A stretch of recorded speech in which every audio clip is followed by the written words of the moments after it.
Make the most of every opportunity. Be gracious in your speech. The goal is to bring out the best in others in a conversation, not to put them down, not to cut them out. Look at that. The Bible even speaks to this cancel culture problem.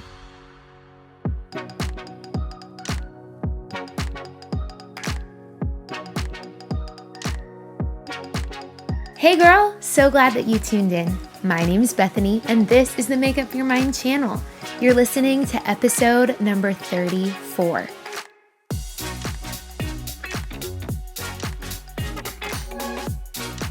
Whether you're actually putting on your makeup, maybe you're getting ready for work or for school, maybe you don't wear makeup, maybe you're going to school at home or you're working from home. Wherever life finds you today, I hope that you remember that there are people that are for you, cheering you on to succeed. Today, I hope I get to be one of those people, standing like a cheerleader on the sideline of your life, helping you to make up your mind all day long about the small things that add up to huge things later on. Today, we are in a series on social media. We've been talking about all kinds of things revolving around social media, and today's topic is cancel culture. Our title is called Canceling the Cancel Culture. So let's get to it. So you guys, I have been getting ready for summer. I know it's still only the beginning of May, but I've been getting ready for summer and I've been thinning out my makeup routine just a little bit less eye makeup, a little bit less skin makeup, just to have that kind of sun-kissed look ready for summer. One of my favorite products that I am loving that I got from my Ipsy subscription is this Little Milk Cheeks and Lips Stick. You can kind of rub it into like a bare face, skin, dewy look, or you can rub it into the makeup that you're wearing on your face or your tinted moisturizer, and it gives you a little bit of color and pigment in your cheeks, as well as I even have it right now on my lips. It's a great natural color and it feels so silky, you guys.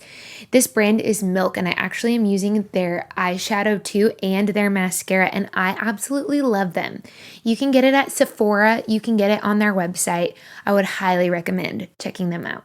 I know there's also tons of other little like stick kind of like 2-for-1 makeup things that you can get. You can get them at Target. You can get them all over the place. I will post a link to this one in the show notes for you in case you want to get the very same one that I have. Okay, let's talk about cancel culture. This is kind of a big topic, but I want to keep it pretty brief. And this is a topic that is kind of raging in our society right now. But for those of you who don't know what cancel culture is, maybe you've heard of it and you don't know what it means, or maybe you've never heard of it and you are like, I'm in the dark. What is this all about? I'm just going to give you a quick definition that I looked up today while I was doing some research. I just typed in cancel culture definition on Google and an Urban Dictionary definition came up, and it says this. Urban Dictionary defines canceling as dismissing something or somebody and to reject an individual or idea. And when people use the term unironically, it reveals a big problem within our culture. Cancel culture, as it currently exists, doesn't give people a chance to learn from or apologize from their wrongdoings. Have you ever had this happen to you? Maybe you've done it to someone else.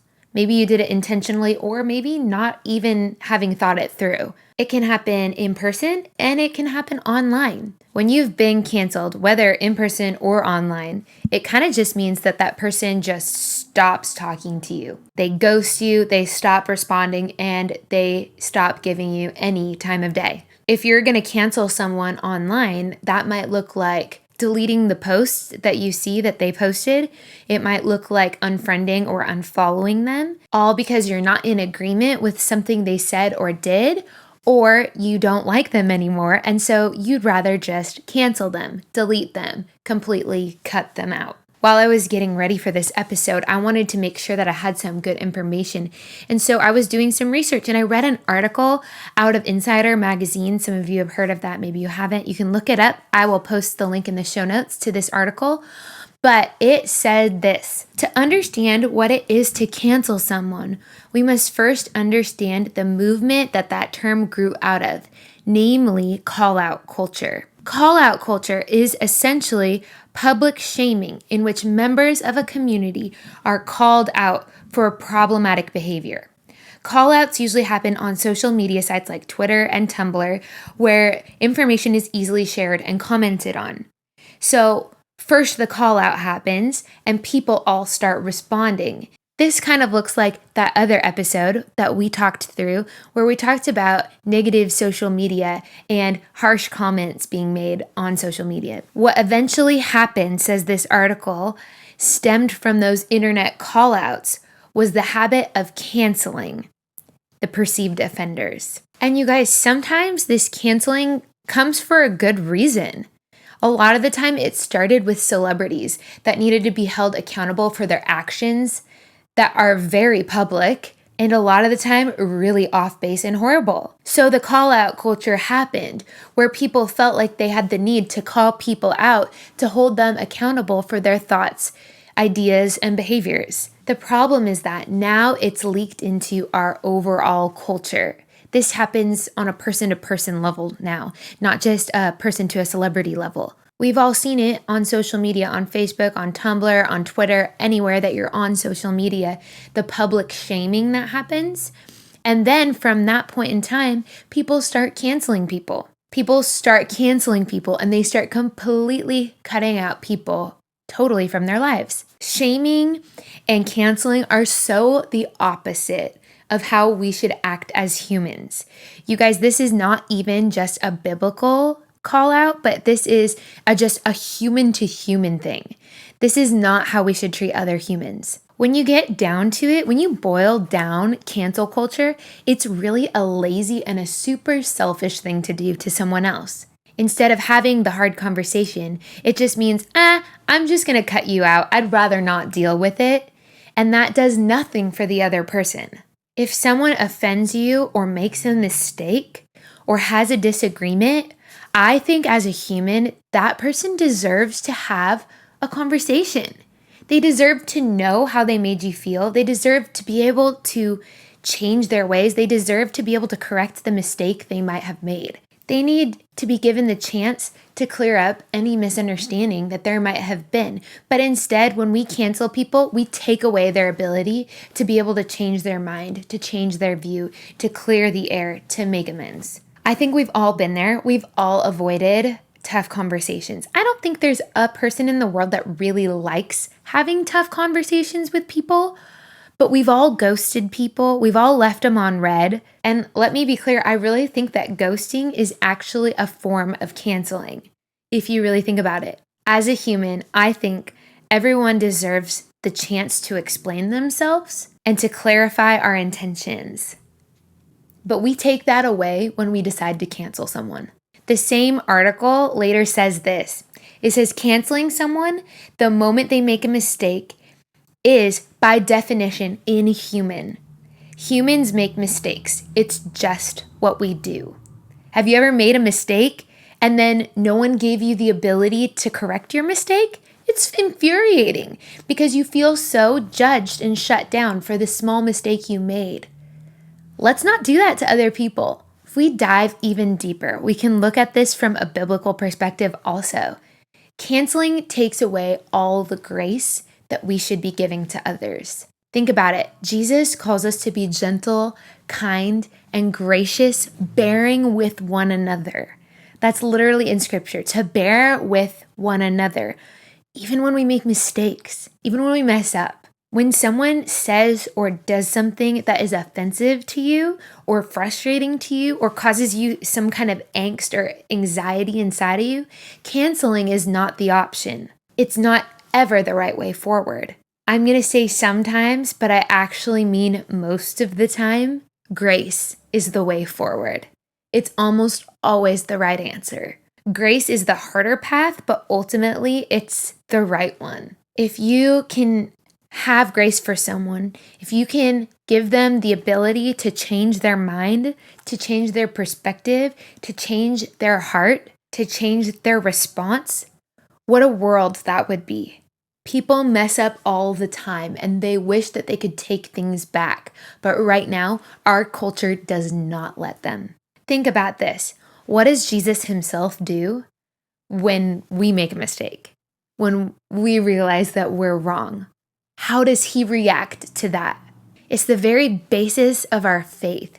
And this is why I love being a Christian so much, because Jesus himself leads the way in this. The basis to our faith is that God showed us grace when we were wrong. Say it louder for the people in the back. Am I right? When I was most offensive towards him, that is the very moment that he made a way for me to be able to make my relationship right with him. Let me say this. Jesus didn't cancel me when I hurt him. Jesus didn't cancel me when I offended him.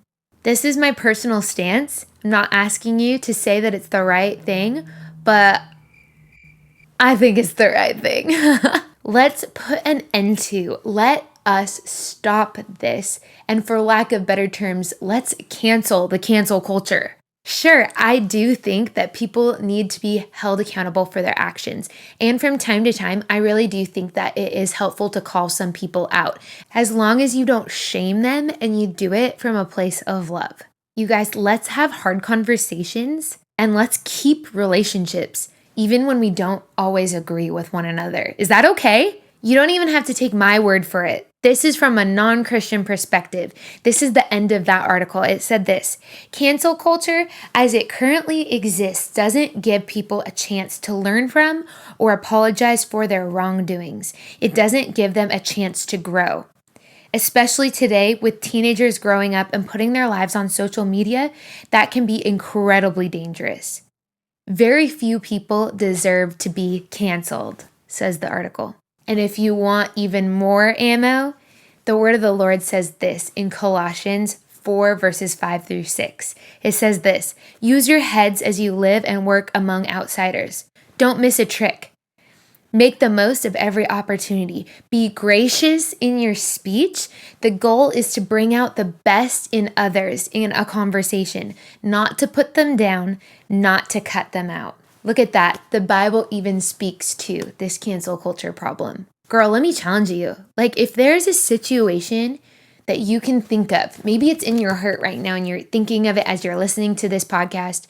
Maybe you know that you ghosted someone. You cut someone out. Maybe if we're really thinking in extremes, you canceled someone. What are some ways that you can do the healthy thing and move back into relationship with that person? What's the hard conversation that you might need to start up?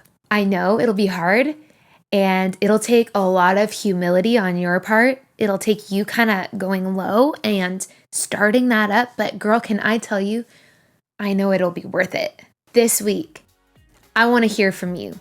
Message me some of your experiences with cancel culture, whether it's you canceling someone else or you feeling like you were canceled by someone. I want to hear about it. Together, let's start this culture change. Let's start a culture of having grace for one another. Girl, thanks so much for joining me as always on the Make Up Your Mind channel. Just like I always say, subscribe, give me some stars, give me some good reviews wherever you're consuming this content, and share this episode with someone. I hope that it's helpful content for you in your everyday. Remember that you are seen, you are loved, and you are valued. My friend, you are so valued. Girl, I can't wait to see you next week, and until then, I'll see you on the socials.